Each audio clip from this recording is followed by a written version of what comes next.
Brace yourself.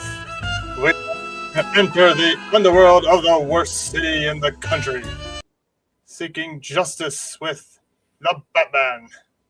That's right, the Batman, that strange modern-day crusader, kicked with the wings of a bat to strike fear into the black hearts of the criminals of Gotham City. Tonight's adventure is called The Case of the Mad Monk.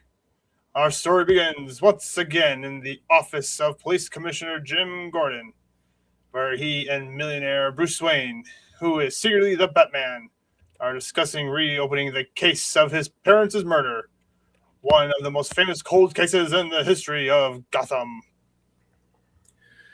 Is there anything else you can tell me about that night, Mr. Wayne?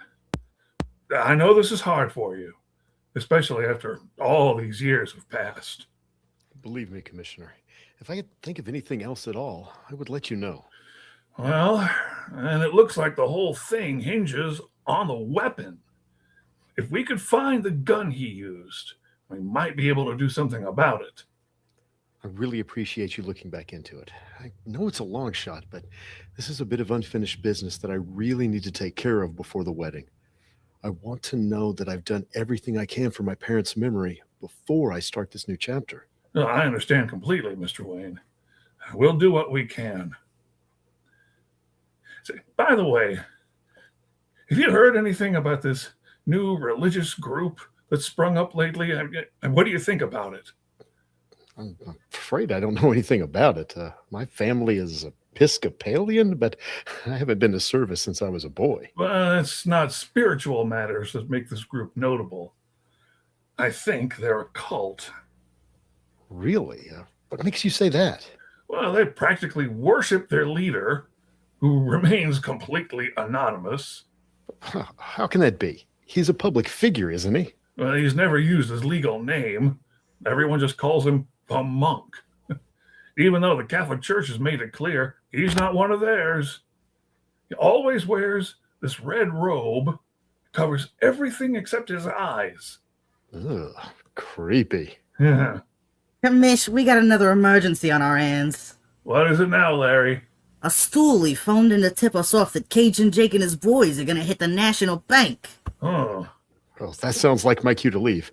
Thank you for reopening the case. I guess you'll let me know if you uncover anything? I'll let you know if anything comes up, Mr. Wayne. Thanks, Commissioner.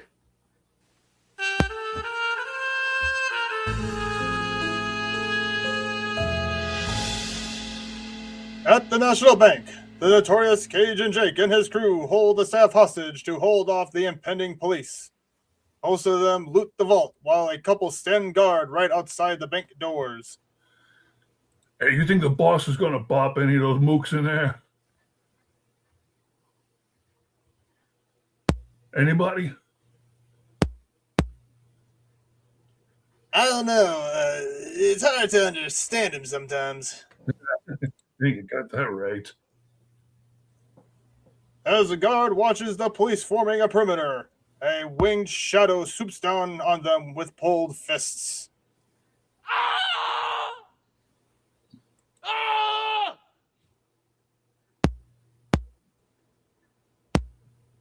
Meanwhile, inside the bank lobby.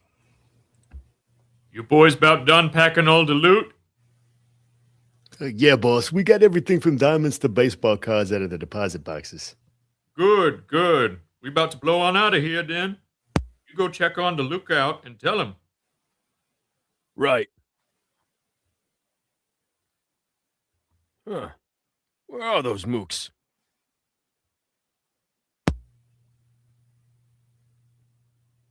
Well, yo, we just about done in here.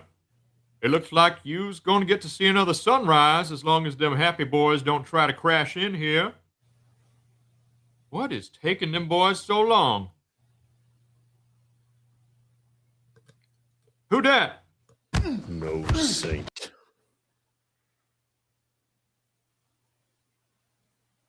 Not so tough without your gun, are you? Oh, we bayou folks always got something to brawl with.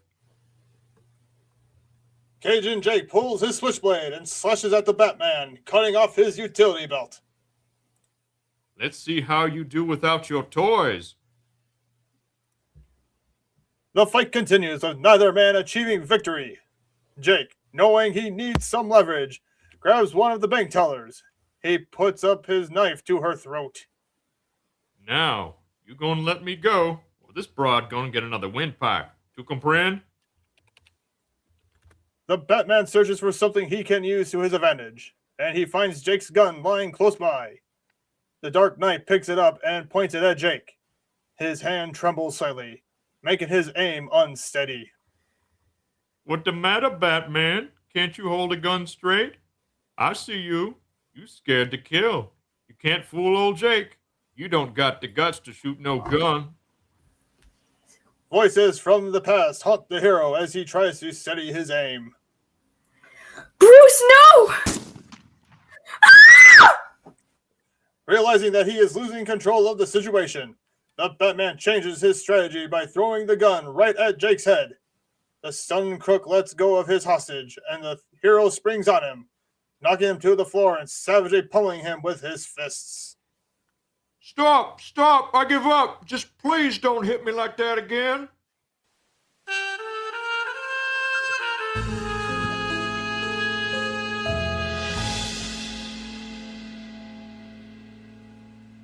This is Vicky Vale reporting live on the scene at the First National Bank. The police have just taken the infamous Cajun Jake and his gang into custody. Some witnesses are stating that the Batman was involved in their capture. Here comes Jake himself. The police are about to transport him to the station for processing. Jake, do you have any comment on the Batman? He a big old chicken-livered coward man. He dress all spooky, but he's scared to even fire a bean shooter, Sherry. Yeah, you keep telling yourself that, pal. Now, come on! Commissioner Gordon, can you confirm that the Batman assisted the police in the arrest of Cajun Jake? The Gotham City Police Department frequently partners with a wide variety of independent contractors. For privacy reasons, we keep the identities of said contractors strictly confidential. But what about... I'm afraid that's all I have to say at this time. I've got a mound of paperwork to do down at headquarters, processing these ginks. Now we shift our scene across town, where Julie Madison, newcomer socialite and fiancée to Bruce Wayne, is finishing up some business at one of Gotham's premier floor shops. So you're sure that you can have the arrangement ready by then, even though it's such short notice? Don't worry, Ms. Madison. I'm very efficient. Very good. I look forward to seeing your work, Miss Drake. Thank you, Ms. Madison. I won't disappoint you.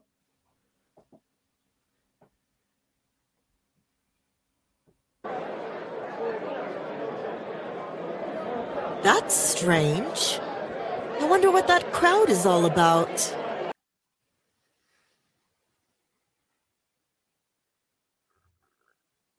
Come, everyone, hear what the monk will have to say. Will no one else in this city set you on the right path? No, but it matters not. You all know the truth, friends. This city is a cancer on the face of the nation. You see it all around you, the absolute moral filth. No man speaks the truth to his neighbor. There is theft in every corner. Violence runs rampant in the streets. Corruption blights every level of society. You can see it all around you. You can feel it inside of you. Things are not as they should be. And who, I ask you, is to blame for it all? You know the answer, though you are loath to admit it. You are responsible. Every single one of you. You have turned the once noble Gotham into the modern Sodom that it is, and you will pay the price in blood when God rains down fire and crushes you all like the disgusting insects you are. This guy is nuts! Still trying to keep up the facade? You can feign ignorance all you want, but you will not erase the nights you spent with Jill, your mistress. No! How could you know? All your pathetic sins are as clear as day. You, Mrs. Connors, also know the red light district. You, Mr. Danner, have been embezzling thousands from your employer. And you, Mr. Sanders, are really a money counter for the mafia. Know for a fact that your deeds are not hidden from God, and he hates you all for them. There is only one slight chance for you. Join us. Dedicate yourselves to serving God and purge yourselves with good works. Only then do you have a chance at quelling his great wrath. I've heard enough. I see that we have an exceptionally great sinner in our midst today, Julie Madison. What? You cannot hide here, child. Though all the world thinks you a sweet, innocent girl, it is not so. You're a Delilah. I don't have to listen to this. Your hour of reckoning has come. Bring the base woman to me.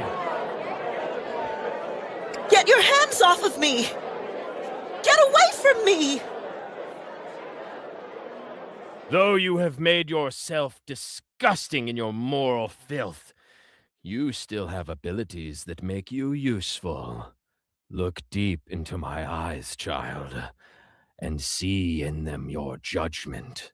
Look deep and obey.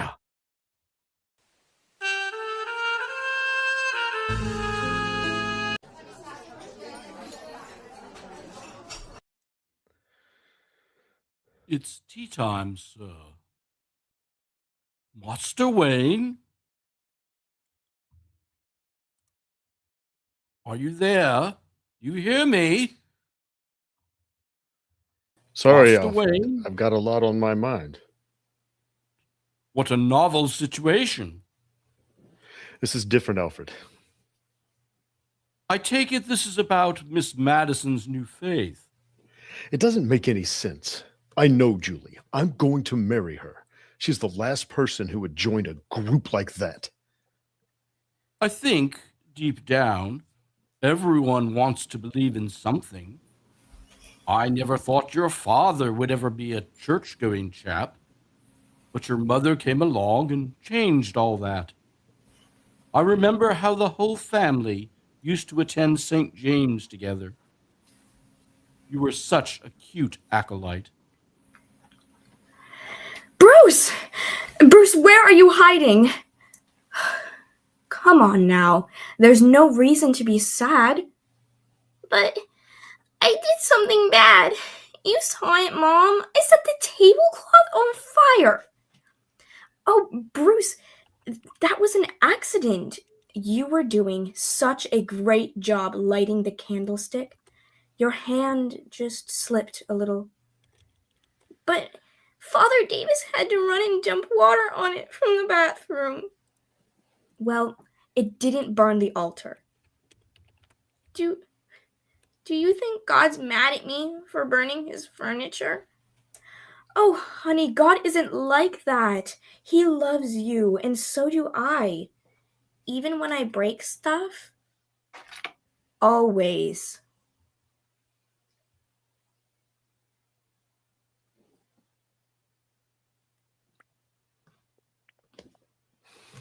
There's another Morse code message for the Batman. You'd better get down to the Narrows. On it.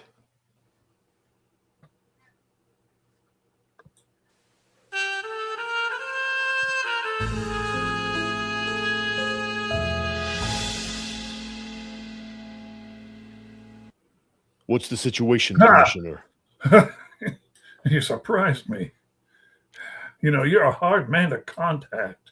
That Morse code system is nuttier than a fruitcake. I'm open to suggestions. I'll think about it. Remember that our partnership ain't exactly kosher. I can only bring you into the really weird cases. Your talents seem most useful there. So, what's weird about this one? A street cleaner discovered a stack of stiffs in this alley right over there. And they were different ages, sexes, and races. they all had one thing in common. The punctures on the neck. Mm-hmm. 2 cuts on each side of the throat on every one of them. And one other thing. There's not a drop of blood in the bodies. I trust you've already searched for fingerprints. Nothing. I'll look into it. You put any stock in urban legends? Are you suggesting our perp has fangs? I live in the real world, Commissioner. Just thinking out loud. You know, I used to think you were just some tabloid stunt. Well, now the joke's on... Huh? He's gone again.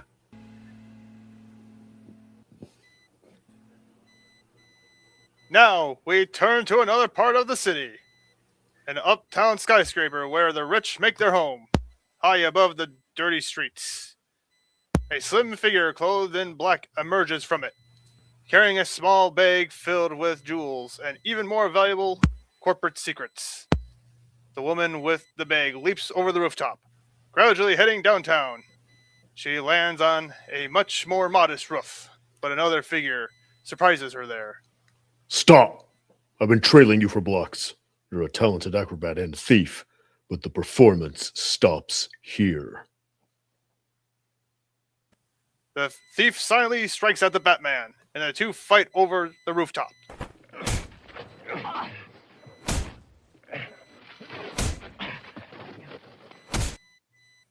The Batman is surprised to learn that this thief can hold her own against him, and even connects a kick to his head. Impressive. But the tide eventually turns in the hero's favor, and he rips the ski mask from his opponent. The face shocks him. Julie? His fiance's face has no emotion. Her eyes are hazy. It's like she's sleepwalking. She hits the stunned vigilante in the face and jumps off the roof, disappearing into the night. The Dark Knight quickly changes back to his civilian identity and rushes to Julie Madison's penthouse apartment. Julie! Julie, are you there?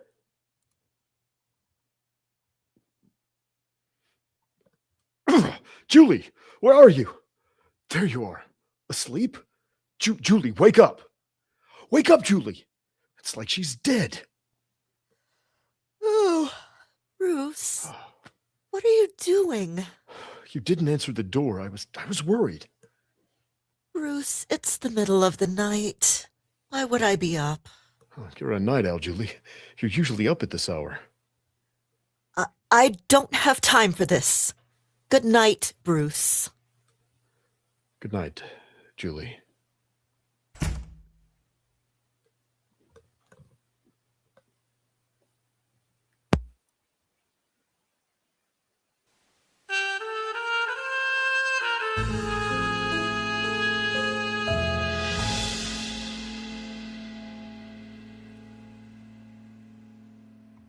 I'm telling you, Mac, the weirdest stuff always happens to me.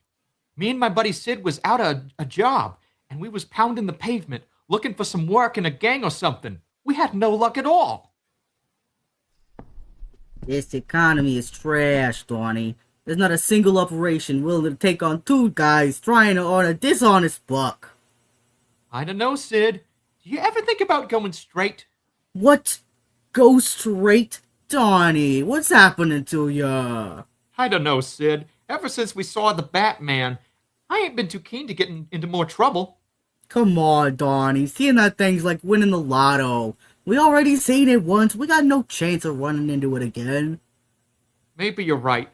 But I still kind of get the shakes when the sun goes down. What you need is something to get your confidence back. You hear that? Let's see what that's about.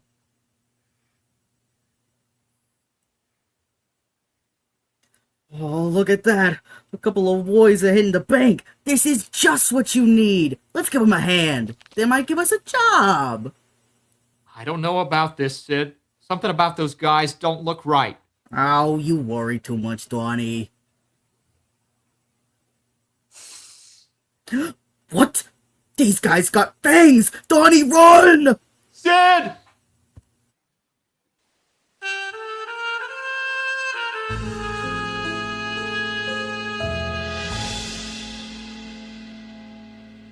The Batman stands watch over Julie's apartment, unable to accept the bizarre turn of events with her. Julie lies down to sleep, but quickly rises up, her eyes still closed. She gathers her stolen items and jumps back out into the night. The Batman follows her. The sleepwalking Julie stops in an alleyway, not far from a decaying, once abandoned cathedral that now houses the cult of the monk. And the stealthy hero comes behind. He sees a strange scene. Julie approaches a weird-looking woman, one with crow-black hair, pale white skin, and an innate purple dress. Good. You've accomplished your assignment. These jewels will keep you funding our holy mission, and these documents will provide valuable intelligence. Just then, a group of men burst in, carrying bags of cash and 2 hapless crooks. Aw, Sid, this looks bad.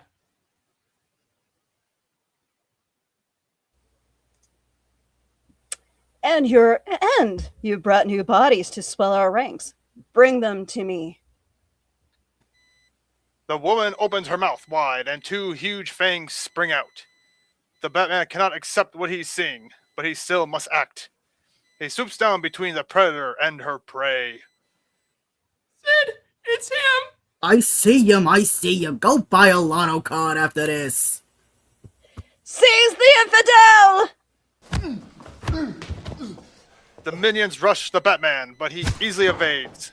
Now that he is up close to them, the hero sees that these men also have fangs and claw-like nails. The men quickly turn these on the hero, forcing him to dodge as quickly as he would for gunfire. The fight quickly becomes a whirlwind of fists and teeth. Nevertheless, the Batman matches and exceeds the savagery of his foes, bringing each of them head first into the concrete floor of the alley wall. What? Is he able to defeat them all? Madison, attack this man! Julie, stop! I must atone! Come on, Donnie, let's leg it. You don't have to tell me twice. I don't want to hurt you.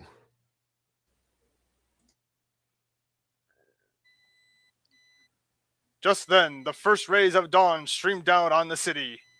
The strange woman and her allies seem to disappear into mist before the very eyes of the crime fighter. Julie swoons and falls like someone intoxicated. The hero catches her and takes her back to her apartment. There, he quickly changes back into his civilian clothes. His fiancée goes in and out of consciousness, between reality and terror. Oh no! No! No! Julie, what is it? Julie, I'm here. It's me, Bruce. Oh, Bruce! It's terrible! What is it, Julie? His eyes, Bruce. His terrible eyes that see right into your soul. He knows it all. Everything you ever did. Every secret you've tried to keep. He can see it all. Julie, you're not well.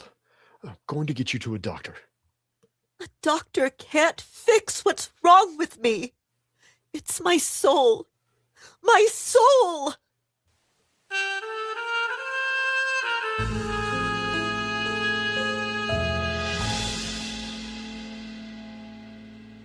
Well, doctor, what do you make of it? Well, I'd say that you overreacted just a bit, Mr. Wayne. What? Miss Julie has got a mild case of insomnia, which is the cause of her somewhat erratic behavior. I've given her a sedative, and she is now sleeping peacefully. After a good night's sleep, she should be right as rain. I don't mean to question your diagnosis, but it seems like she needs a more thorough examination. The things she was saying about that cult. Mr. Wayne, I will not stand by and listen to you insult another person's religious convictions. You may think your fiancé's newfound faith strange, but I have always found religion to do patients the utmost good. But here I am, casting my pearls before swine. A worldly man like yourself could never understand the comforts of which I speak. Huh. I suppose not. I'll check on her again tomorrow. In the meantime, I must ask you to leave her in peace.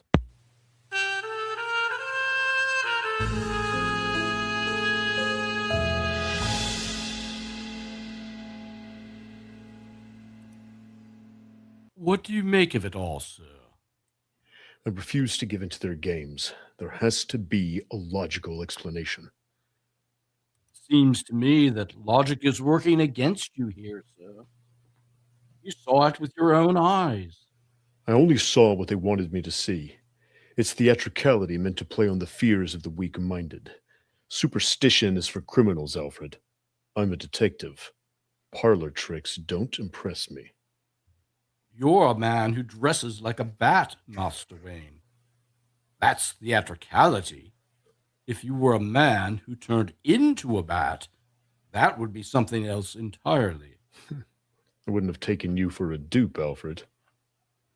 I've seen many things I cannot understand, but you have not.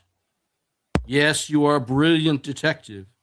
You carve out an explanation for everything in your life. I've often wondered what would happen if your mind found something it could not comprehend. Well, there's one sure way to get to the bottom of this.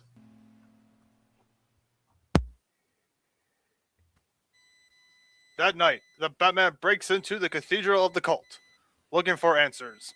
He deftly avoids the guards and adherents, slipping like a shadow deeper and deeper into secret corners and rooms. At last, he comes upon the private quarters of the monk, and stumbles upon a hidden lever that opens a secret door. The Batman boldly steps through and interrupts a private conference between the woman he encountered the other night and the monk. Well, well, well, it's the man from last night. Calm yourself, Della. He can do nothing to us here.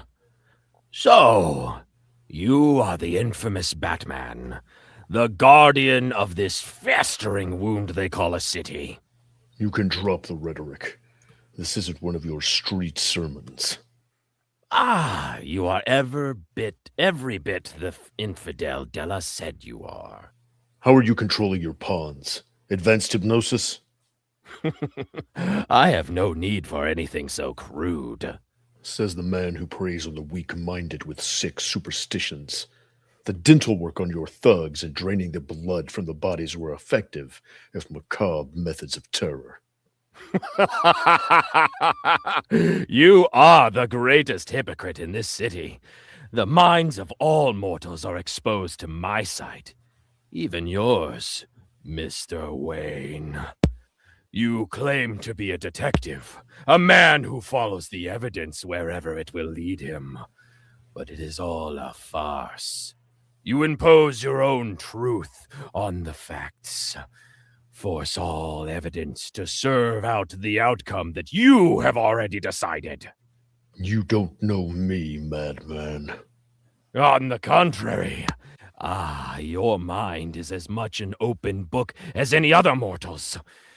It's as clear to me now. Your foolish vow, your doomed crusade, your pathetic love for the woman you call Julie Madison. Your weapons are quite useless against one such as I. See? I caught this throwing star right out of the air. It's shaped like a bat, of course. That is the greatest symbol of your duplicity. I see your deepest fear.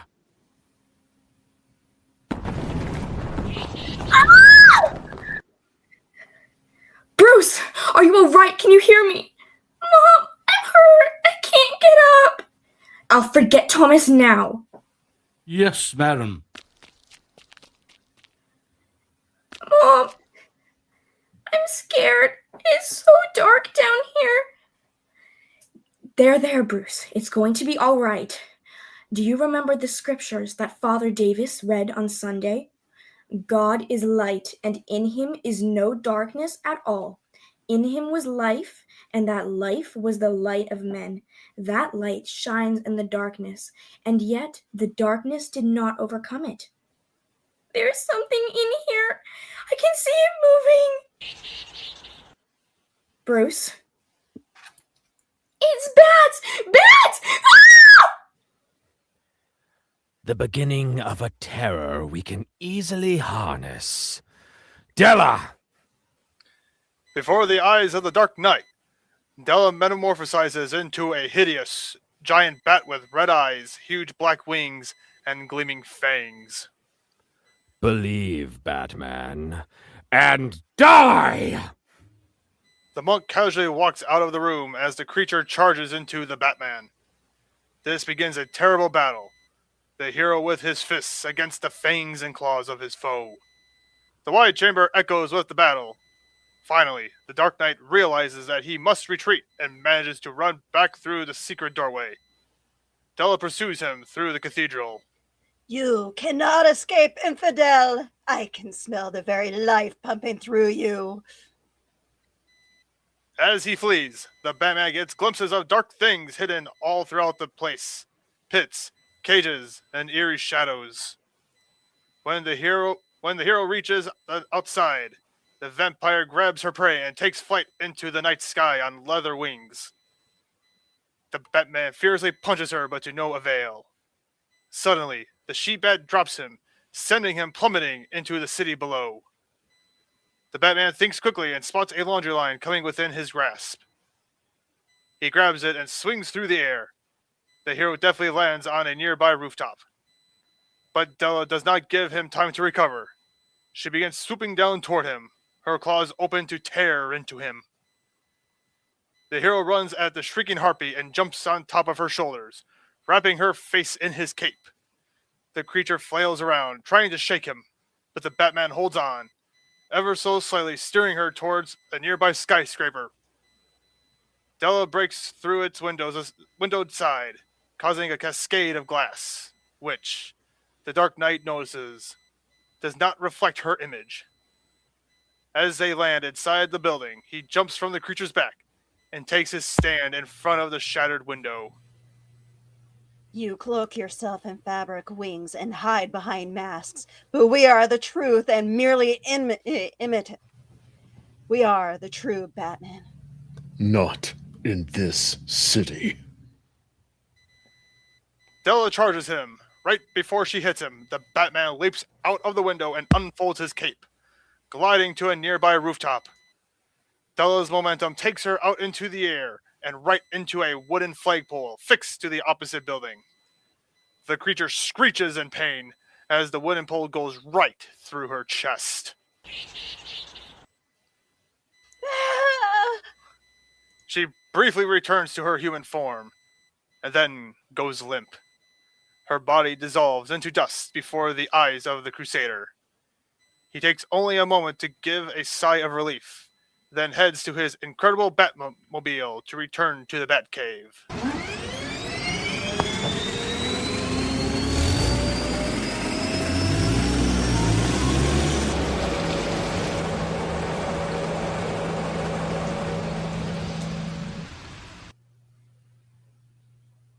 So, you've come to accept that the monk and his minions really are vampires. The facts don't care about my acceptance. I've seen and matched fists with the reality of the situation. The monk is planning something big, Alfred. I saw things in the cathedral that show he's well prepared to launch a terrorist attack on the city. Once he realizes that destroyed his lieutenant, he will likely accelerate his plan. We have to get ready. I'll grab all the garlic from the kitchen and begin coating your batarangs. Thanks. I'll need more than that to send the undead back to their graves, though. I see you're getting your pistol. How will that help you against this foe? Silver bullets supposedly kill vampires. Let's hope the legends are true. Might I also suggest you wear a crucifix under your suit? Not tonight, Alfred. The Multiverse Fundraiser is partnering with Comic Books for Kids to raise money for their cause. Their mission is to provide comic books to children in hospitals and cancer centers across the United States, Canada, and the UK. We believe in the importance of providing stories that promote hope and bravery to kids who are facing things that are scarier than any supervillain. And we truly believe in this cause. To donate, you can either go to our Facebook page at www.facebook.com/The Multiverse Fundraiser or directly to comicbooksforkids.org.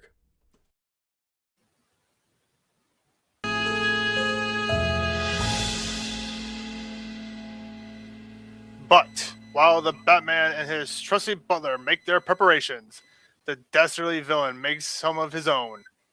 In her apartment, Julie has been sleeping from the sedative, and now her doctor returns to check in on his patient. Awake, child. What? Not you! You must come back with me to the Citadel. You will be of much use to me tonight. We must make haste for the great reckoning. Leave me alone! You must atone for your sins, Selina. Please don't call me that! You know there is no hiding from me. I know your true putrid self. The one you have so inadequately tried to hide behind a veil you call Julie Madison. But tonight, you will cast off all pretenses. You must make sure Gotham pays in blood.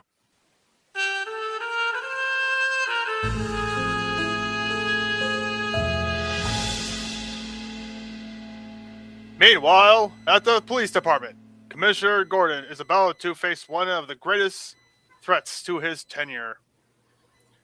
So, Mr. Dent, what brings the White Knight of the DA's office to my little madhouse of a department? Don't give me that bull, Gordon. Everyone knows you run the clubhouse better than a drill sergeant. Well, better than the director of the bug house, anyway. Dr. Arkham has been warned about his security issues. That is all my understaffed department can manage to do about that issue at the moment.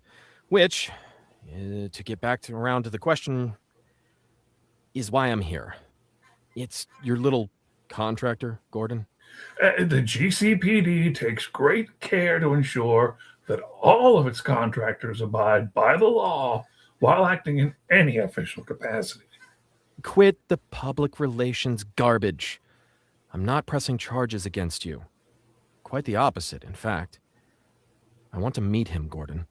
Well, not sure that I... Commissioner, your guy here is an invaluable asset. Don't try to keep him all to yourself. You know, I've been working on the Falcone case for years with no success. He could be just the one I need to finally nail that dirtbag. Commish, we got calls coming in from all over the city. There are gangs of men attacking City Hall, the mayor's office, you name it. What? And they ain't all. There's also been reports of packs of wolves roaming through the streets, mauling people. In Gotham City? Someone must have brought them here.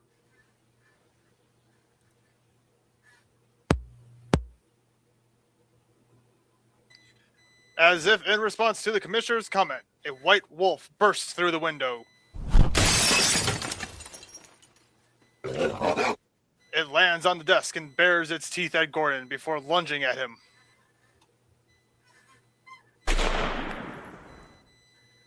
It drops dead from a gunshot to the head from the district attorney, who has pulled a concealed pistol from his chest holder. More carnivorous canines pour into the room from all openings, and the other two men also draw their weapons. Soon, the whole headquarters is full of howling and gunshots. Finally, the police manage to shoot the last of their fanged foes. Well, that was a nice shooting for a lawyer. I try. What in the world is going on? Are we being attacked by a zoo? Given what I've seen over the past few days, I hope you have some silver on you. Just $1 coin. Let's hope that's enough. Look, sir, I think that this is the time to call in that contractor of yours. It don't get no weirder than this. All right. I'll get his code contraption going. You better get to City Hall and do what good you can there. Yes, sir. All right. Come on, you stupid thing. Work. What is that? A used number from the war? I told him we need a better way to communicate.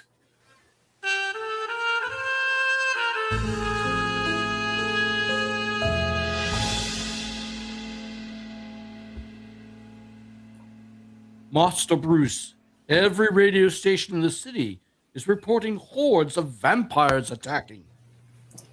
This is Vicky Vale reporting live from downtown Gotham City. As unbelievable as it sounds, the streets are being flooded with what I can only describe as vampires. I assure you that this is not a prank or a mistimed radio drama. I repeat, I'm reporting what I am witnessing with my own eyes.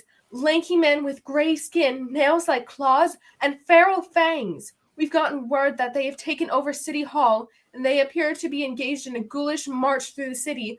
If help does not arrive soon, they may turn Gotham into a city of the dead. Perhaps even more disturbing is the mob of civilians who seem to be cheering them on. Large groups of people, some of whom have been identified as members of Gotham's new religious group, the Followers of the Monk, are chanting, "Pay with blood! Pay with blood!" I just received a message from Gordon. He's holed up in police headquarters trying to fend off an attack. Then you must go to their aid immediately. No, Alfred. The monk has made his move, and it's left him vulnerable. With his army out on the streets, the cathedral will be open to breach. I've got him once already. I can do it again. And this time, I'll be ready to make it his tomb. But you would leave Gordon and his men to die. Sir, you must go to them first. Don't you know I hate this? If I go there, I could turn the tide of that one battle while the rest of the city goes up in smoke. Or I can cut the head off this monster and save everyone. What would you have me do? Save as many people as you can. I never meant to fight this crusade on my own. I wanted to inspire others to stand up for their neighbors. Let's hope that dream comes true tonight.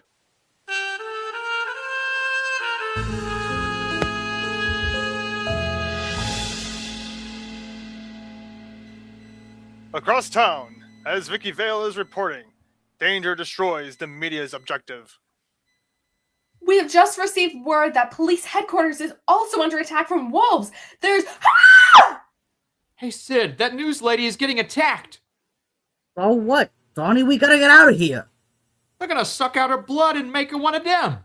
Sorry, you've whacked people before. What do you care? I know, but something feels different this time. I gotta do something. Donnie! Fine, I'm coming! Someone help me! Get away from her, you blood-sucking mugs. Donnie and Sid fight the vampire horde with their bare fists. Against all odds, they begin to beat them back. Meanwhile, the furious Batmobile roars up to the steps of the dark cathedral, mowing over some of the vampire lookouts. Once it comes to a stop, others swarm around the vehicle, beating on it with their superhuman strength. But not a single blow so much as dents the car. Then, the cockpit slams open, and the Batman springs out, pistol in hand. Before the creatures can react, silver bullets rain down on them, killing the closest instantly. More rush to face him, bearing their fangs, and the Batman attacks with a fury of bullets and garlic-coated batarangs. Steadily, the Dark Knight carves a path to the cathedral. Once he breaks through the doors, the vampires suddenly withdraw, leaving him alone in the dark. The Batman takes a moment to reload his gun.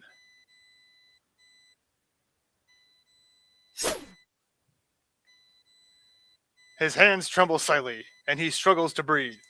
The hero pushes through, though, and soon begins his trek through the cavernous building.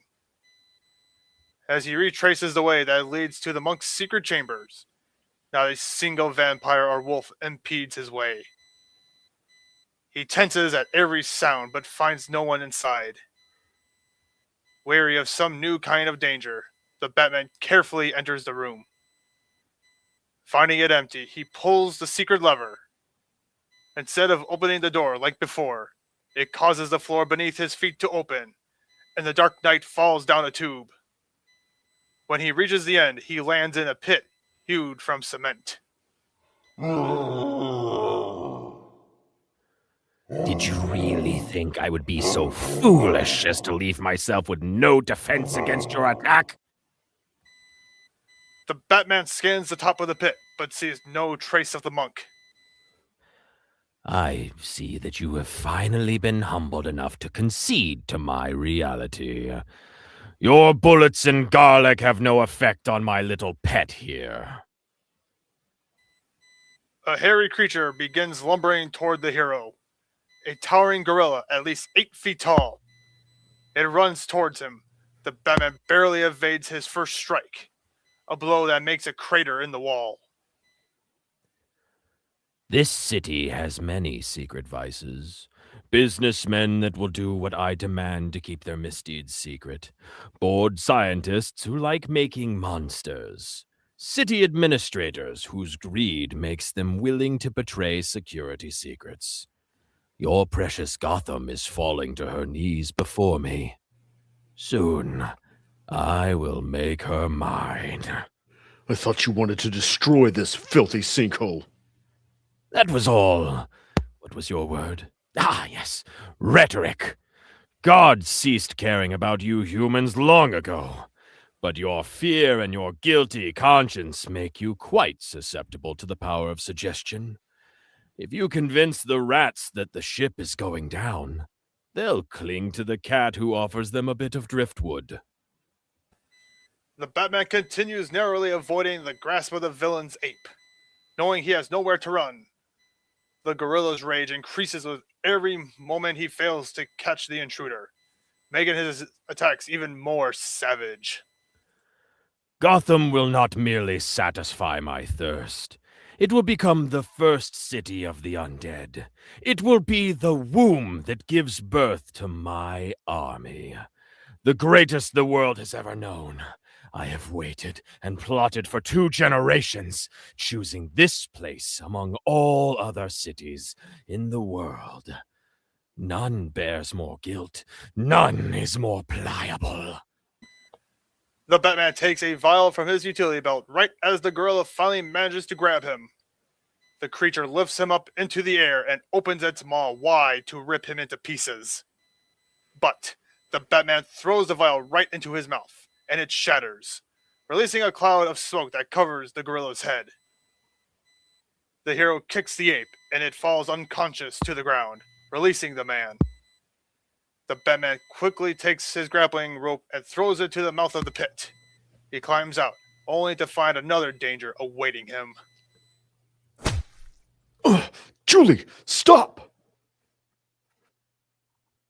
It is pointless to speak to her. She only hears my voice. I know you're in there somewhere, Julie. Don't give in to him. Fight it! It's me, Julie. I'm Bruce. A hard kick to the face is the only answer this revelation receives. The dejected hero falls to the ground, knocked out cold. When he awakes, he finds himself in the dark sanctuary of the cathedral.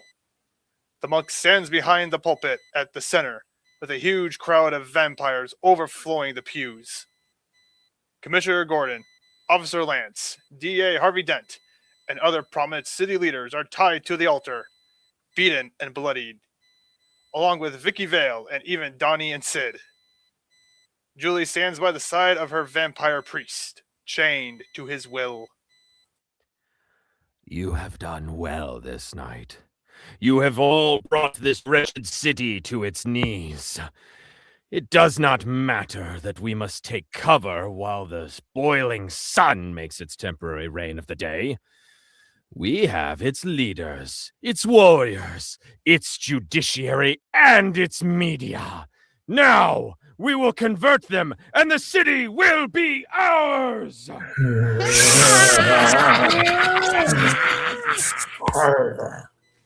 The The Batman draws his gun and aims at the monk. The king vampire locks eyes with him, and the hero finds his own body resisting him. Try as he might, he cannot pull the trigger. Ah, the pathetic hero awakens. Your efforts are worthless.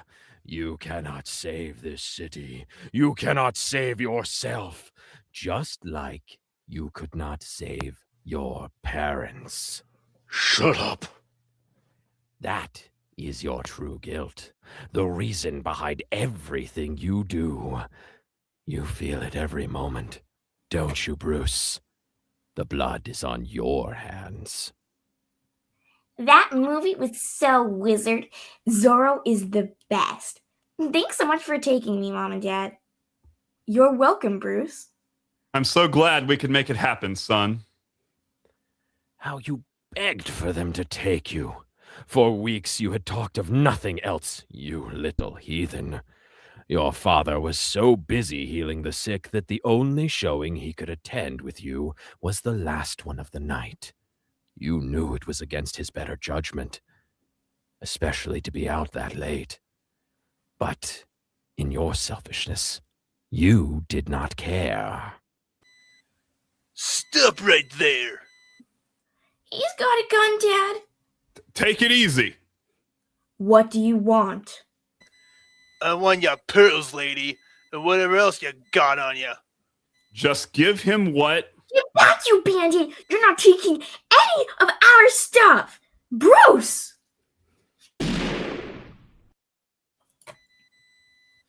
That'll teach you a lesson, you stupid kid. Get away from my son! Shut up!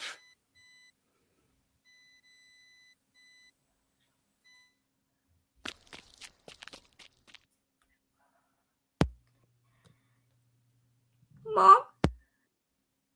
Mom, please get up. Dad?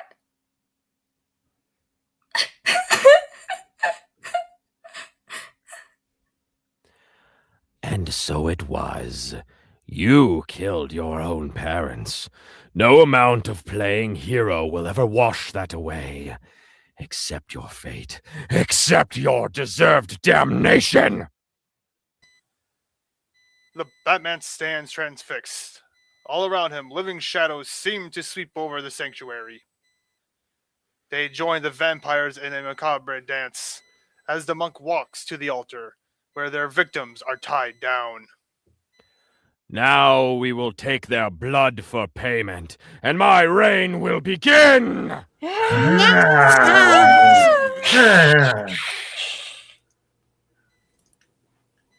But, high above it all, the first few glinting rays of dawn light up the stained glass window that faces the altar.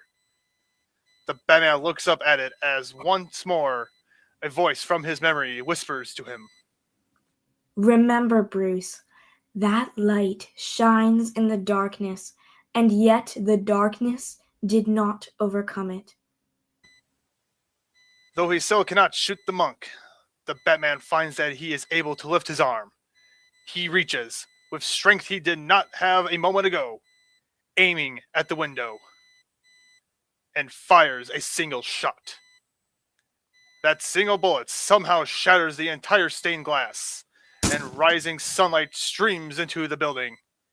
It strikes the mad monk before he has a chance to react, burning him down to ashes within seconds.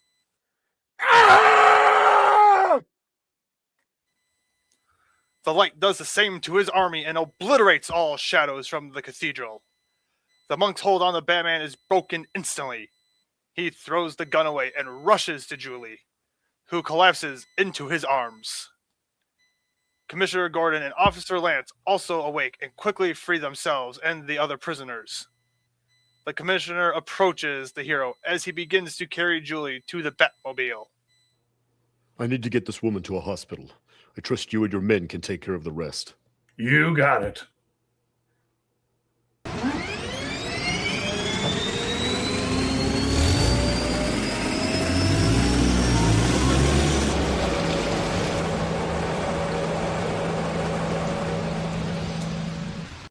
Well, Mr. Dent, you got to see him for yourself, if only momentarily. What's your assessment? I'm glad he's on our side. Yeah, right, you deadbeats. Let's get you down to the station. It looks like you joined up with the wrong outfit. Again. We didn't have nothing to do with this spook show. Yeah, we're straight on this one. Yeah, right. It's true, officer. These men fought for me and risked their lives trying to protect me. These two bums? Yes. I plan to run a special story on them during tonight's broadcast. Well, I'll be a monkey's uncle.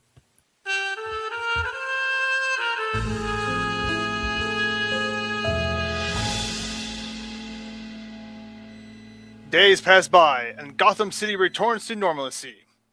Another Sunday comes, and with it, another service at St. James Episcopal Church. Father Davis, as usual, shakes the hands of the congregants as they leave. God bless you. Have a good day. See you next week. Hello, Father. Why, Bruce Wayne. I know, it's been a long time. Doesn't matter, my son. Doesn't matter at all. Do you still have, or keep a bucket of water by the altar?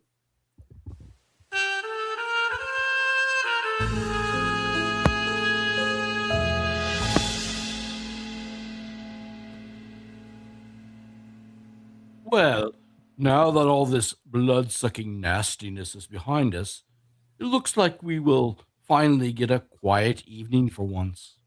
The streets have been still ever since the monks' attack. It seems even the criminals need time to recover. Speaking of recovery, what is the latest on your fiancée? Back to her old self, with very little memory of what happened while she was being mind-controlled. Perhaps that is for the better. We might as well have a little music. I'll switch on the old radio.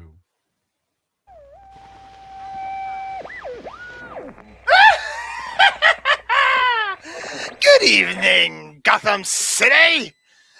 Allow me the pleasure of introducing myself. I'm the Joker, the magnificently malicious madcap that this town so desperately needs to lighten up its shameful static status quo. Ooh, we're going to have so much fun together. As you can see from the way I have so effortlessly taken control of all the radio stations, my antics can strike anywhere, bringing my copyrighted protected brand of chaos into even the most sanctimonious strongholds. But if you're so stupid that you need further convincing, listen up. The fat cat Henry Coleridge is going to get his tonight at midnight, and there's not a single thing anyone can do to stop me. This includes that masked maniac known as the Ratman. I mean, Batman. I double dog dare you to get in my way.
You have been listening to Batman, the Case of the Mad Monk, benefiting Comic Books for Kids, a charity that helps kids who are facing threats greater than any supervillain. The show tonight was written and directed by Hollis Cole Thompson, who is currently speaking. The music was composed by Chance Moore and features amazing voice talents of the following. I will call their roll and then allow them to introduce themselves. First, we have the Dark Knight himself, Batman, played by Chris Jowers. Commissioner James Gordon. David Swern. The sinister monk and also Harvey Dent. Brandon Metric. Julie Madison. L.W. Salinas. Alfred Pennyworth. It seems. Donnie and Cajun Jake. Brandon Lowe. Sid and Officer Larry Lance. Ash Swern. Martha Wayne, young Bruce Wayne, and Diana Lance. Rachel S. Conti. Vicky Vale. Rosalie Conti. The evil assistant to the monk and our Foley artist creating all of the sound effects. Willow Schuyler. And I was filling in for various roles like Thomas Wayne, etc. And the man that left the whole show off, the narrator, Joe Chill, and the surprise cameo at the end, the Joker, played by Dustin Tayo.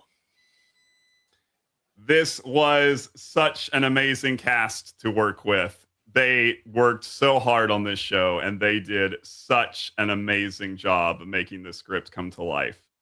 Thank you, everyone who tuned in tonight to listen to the performance. We are so grateful for you. We are grateful to the Phoenix Sisters Entertainment Network for hosting not only this radio drama, but all of the Multiverse fundraiser, there we go, for this year. If you guys have enjoyed this, you may enjoy more content we have going on tomorrow, starting with a special live episode of my podcast, Sunday Morning Superheroes, where I discuss biblical studies, religion, Christianity, Judaism, and superheroes. And we'll be discussing what heroism means. And we've got lots of other amazing broadcasting tomorrow, so come back. And if you have the room and your budget and your heart moves you to do so, please consider making a donation for Comic Books for Kids.